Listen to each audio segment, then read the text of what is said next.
Well, hi, everybody. It is November the 24th, the official start of the holiday season, at least at our house, and I've got some great ideas for some stocking stuffers. So come on in, let's talk about it.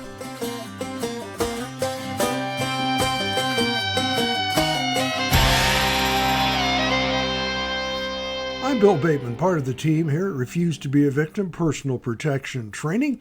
We are located at 6800 Kershaw Road in the Medford White City area of Oregon, and we hope to see you sometime either to do some recreational shooting or to do some classwork, or just to have some questions answered. Get acquainted, stop by and say hi. We are here open at 8 a.m. and we generally close at dusk. So right now that's about 4:30, depending upon when you're hearing this. Call ahead to make sure. We're closing a half hour before dark for your safety and ours. So that's what's going on. And yeah, it is the holiday season. And I thought about stocking stuffers. I know that regardless of how you separate the holiday at your house, I know at our house we always had Christmas stockings, and they always had an orange. They had to have a good old orange in there. At least apples were never in season back in the day when I first started this Christmas stuff. But stockings always had little things in them, small physical items. Sometimes they could be a gift card. Sometimes they could be a gift certificate, money, just any number of useful things. So let's talk about stocking stuffers as we look at the upcoming holiday season. Well, the most obvious things to talk about are gift certificates, and at Refuse to be a Victim Personal Protection Training, we do offer gift certificates. It's a simple process online, but if you're somewhat flummoxed by all of the things you might need to do, give us a call, tell us what you want, and if you want to book that class, like if you want to book a class for May, you can. Because we do have certain classes all the time, like our concealed carry class. And if you want to book one of those in advance, pay for it, pop it in an envelope, and makes a beautiful gift for someone this holiday season. You can also give them just the gift certificate, and they can schedule the class. Now, the certificate pays for the class, but it doesn't enroll them in a specific session. So if you don't know when they can come for a concealed carry class, you might want to give them a certificate and let them set it up on their own time. Another thing that's kind of handy, and I have heard this more and more from people over the past few years, we have range passes at the Rogue Valley Shooting Sport Association, which is where we are hosted. So if you come into RVSSA out there on Kershaw Road, and thank God they finally got Foothill, it's about 98% open. It's still messed up over by the winery, but I think it's getting a little better. You can actually go from one end to the other. So if you're pulling in and it's got that big turn where Kershaw turns into Corey, slow down, people, and make that easy turn into the range. We offer range passes, and this is unlimited use each day. You can come in, then go out and get a hamburger and come back. And people are amazed at how inexpensive these things are. We offer a family pass, and a family is you, your significant other, you and a spouse, and any children under 18 in the home. This does not mean the entire family, your cousin Bob, your sister Louise. No. Lovely people, great. We'd love to have them. If you bring a guest, it's only the regular day use fee. So this is you, a spouse, and children under 18. Or if you are like me, a senior citizen, it includes grandchildren under 18. So the prices are unbelievable. I've been there for 8 years. The family pass is still only $40. An individual pass, which is obviously for you, is only $25. Now, to put that in some sort of comparison, I went up to Portland, and my son and I like to go shooting up in the Portland, Vancouver area, and we found a lovely range up there, $60 an hour. So compare that to a $25 for a 1-year pass. You can see this is a real value. It's one of the best deals, I think, in the state of Oregon if you're going to shoot and take classes on a regular basis. Those just fold nicely into a little envelope and pops into a stocking. And there's a lot of other things that are good as well. My son and I were talking about first aid kits. Now, first aid kits have become like bug-out bags. It used to be you just had a bug-out bag. Well, now more and more people are doing, as they do with the bug-out bags, they're having specific kits put in specific places for specific problems.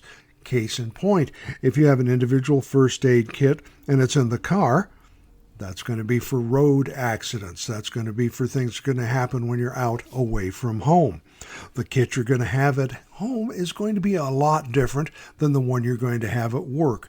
Now, most employers are required to have a first aid kit, but if they're not, or if you're not finding it, it's a good idea.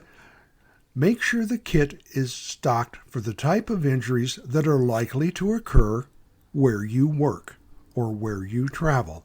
If you're a hiker and you're out on the road, you're going to maybe come off your mountain bike or slip and fall down a hill. You're going to get road rash.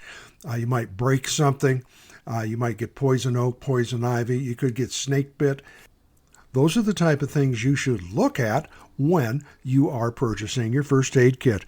I'm really pleased to see the quality has come up quite a bit, and the prices have come down quite a lot. So that's good.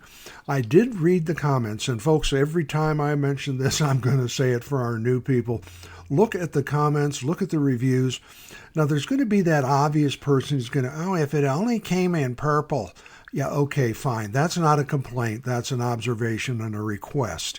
But some people, again, going through these first aid kits have said, boy, I was really surprised to only see 2-inch gauze. That was really not a help when we had a major bleeding incident. 4-inch gauze would be better.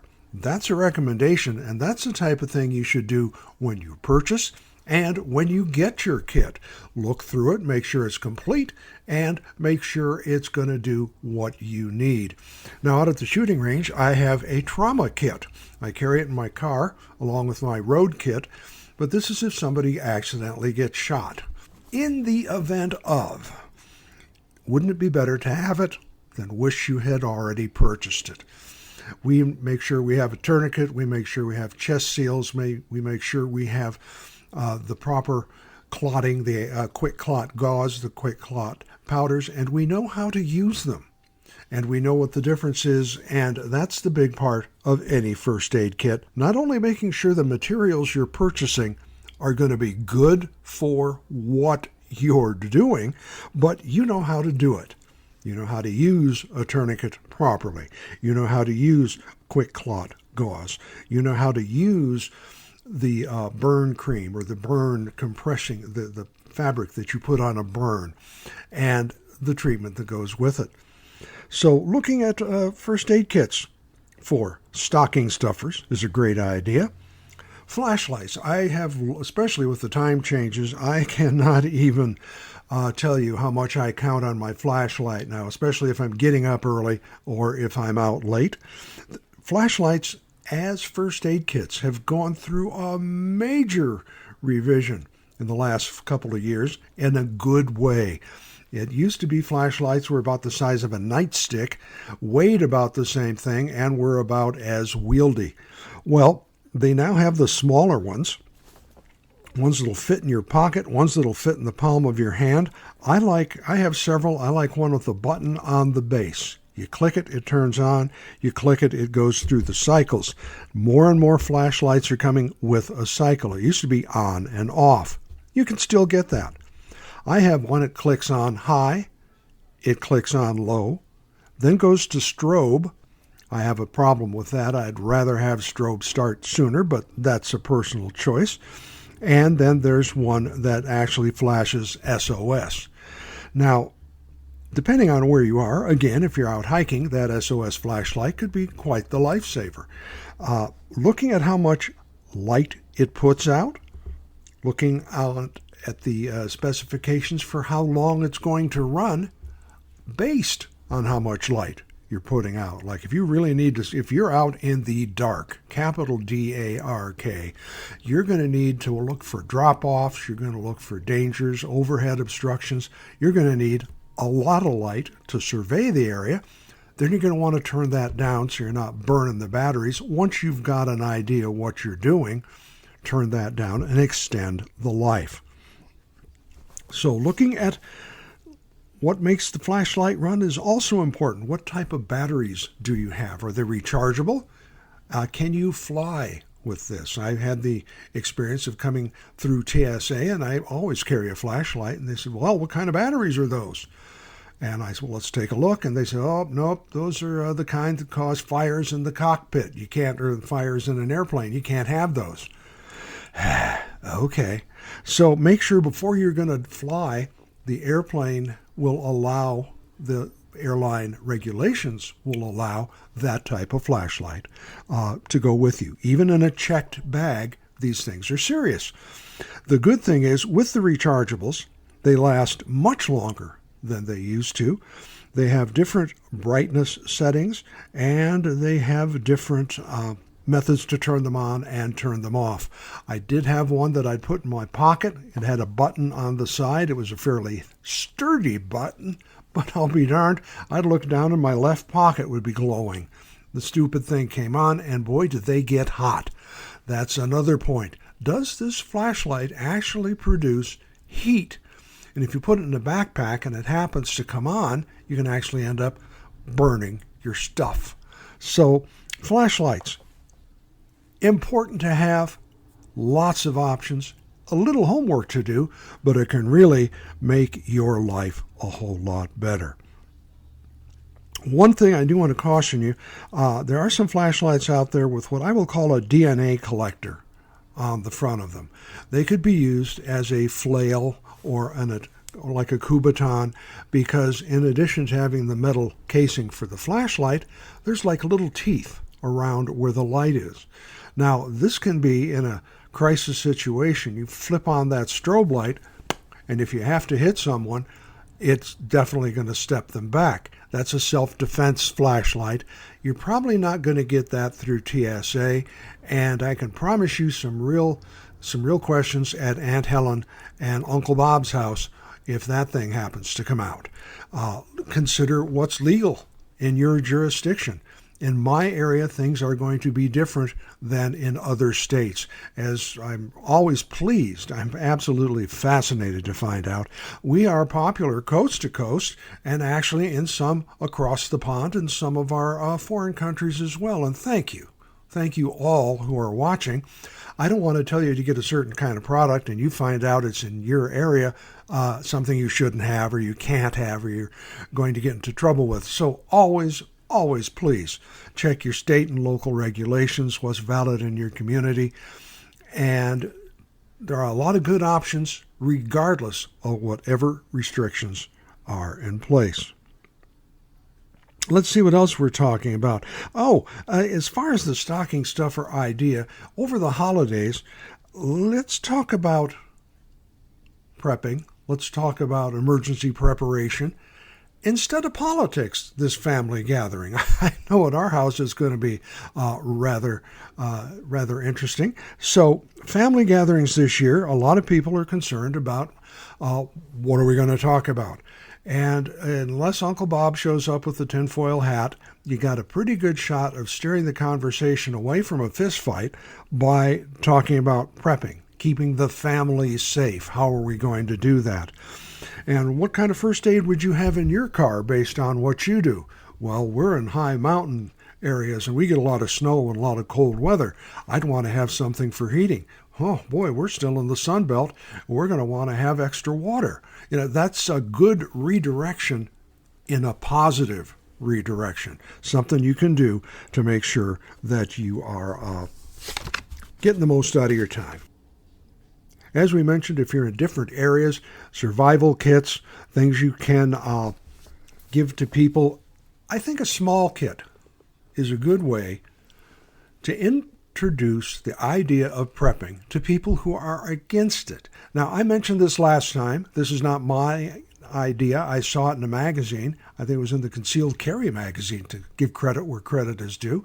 And the idea is I would show up, I'm Uncle Bill, and I'd show up, and Cousin Molly or Cousin Maggie, they didn't want to put any of that stuff in their car. They thought it was silly.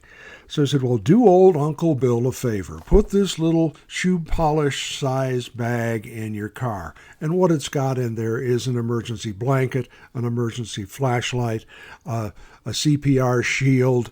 I don't know if I said flashlight or not, but you get the idea. Things which are locally going to be useful in an emergency situation. Start small, and then each time I come by, I bring another goofy item to add. Well, they're goofy to them. They're not goofy to me. One thing that I found has been really improved on, talking about small things you can put in the car that most people aren't going to get too upset about, used to get these things to put in the trunk to pump up your tire. Well, I've got one, and it's about the size of an AED. It's a pretty good size unit, and you hook it to the tire, you set it to what pressure you need, like let's say 36 pounds per square inch. You plug it into the lighter socket, some lights flash, you wait a few minutes, push a button, and it blows up your tire. Well, this is great. I saw one that my wife got for her son, and it looks like a mini cell phone. It'll take a car, it'll take a truck tire right up to the proper inflation. But these are the little things that are small kits, small survival things, small helper kits that help get people in the mood or the mindset, if you will, to think about prepping, being prepared for emergencies. Let's look at that. Different types of things. Again, looking at your area and looking at the person you're giving it to. You may have someone who's totally against it, and I don't want to be accused of being sexist, but look at the personality and abilities of the information that the person might need that you're giving it to. Some people are I'll be 100% honest. I am not the person you want with the toolkit in an emergency. No, I can get anything on earth apart. It's just putting it back together that's the problem for me. I'm not the one who's going to need a toolkit. I am the one who's going to need to figure out how to use the duct tape or the fire extinguisher or things like that, so you have time to use the toolkit. So it's not sexist, it's not chauvinistic, it's just whoever the person is, look at their abilities, their skills, and their interests, as well as where they're going and what they're going to be up to. Again, where you are, I've gone through my trunk and pulled out all of the summer stuff. And I'm glad I did. Some of the water needed to be replaced. I've got in the winter things now. And hand warmers are something we always want in our car, both in the glove box and in the trunk in the larger size version. We go where there is snow. That's what we're going to do this Thanksgiving. We'll be up in the Diamond Lake area, and it's already snowing pretty good up there. So make sure the chains, did you get new tires? Well, the chains fit the new tires. I hold their feet to the fire at Les Schwab and make sure they check that every time we go in. And they always do, and they always fit. So that's great. Hand warmers, absolutely. And my wife shared this with somebody at work and mentioned kitty litter. And the woman said, what on earth would I need kitty litter in the car for? Well, to put under your tires if you need traction. It's easier to handle and a little bit lighter than a 100-pound bag of sand. It also is going to be biodegradable. And if that's important to you, it's worth considering. So we've got a shovel.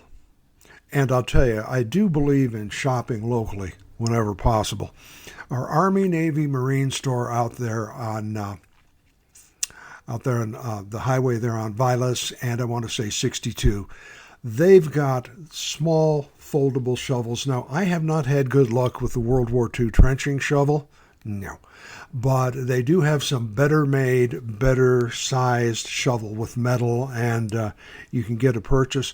And last year I did in fact have to use this. We pulled in and it snowed the night before, so I had to shovel out in front and behind the tires and put the kitty litter there so we could get a rolling start up the hill, and boom, we're back on the road. So look at what's going to be in your trunk for the winter time. We're a cold area. If you're the reverse, maybe you're looking at an area where you're still getting heat, or you're still having to deal with a lot of water, a lot of rain. Look at having an extra tarp or two. In our trunk, we have not only an extra tarp, we have extra blankets. And the Goodwill store or the thrift stores, or again, the Army, Navy, Marine store, has those old World War II woolen blankets. They're not fashionable. You may not want to put them on the bed when Cousin Bob and his wife Helen come. You know how they get. But these things are great blankets, and they're going to keep you warm. And I am still going with the metal can, number 10 coffee can, and some candles. That actually, when used correctly, and there's a how-to, and if you want to go back a couple episodes and find it on emergency heating, it's a way you can... No, you can't heat the whole house with it, but if you get stuck in the car, it's going to be quite helpful.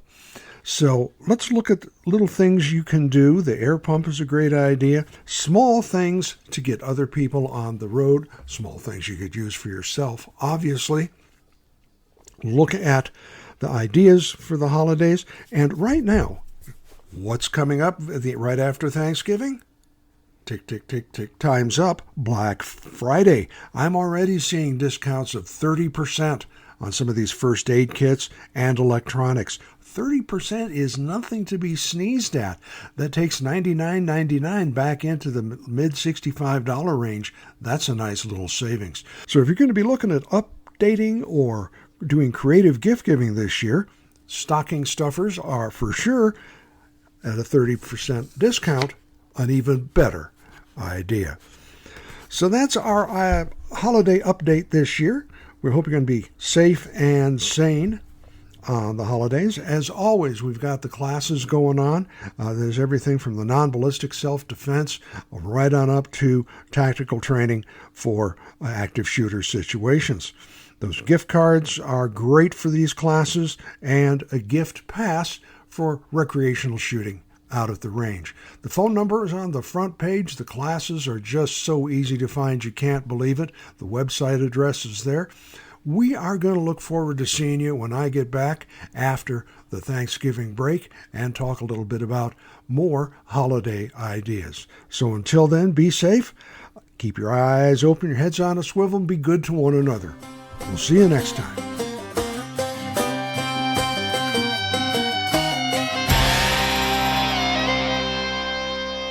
The preceding program was a presentation of Retired Guy Productions.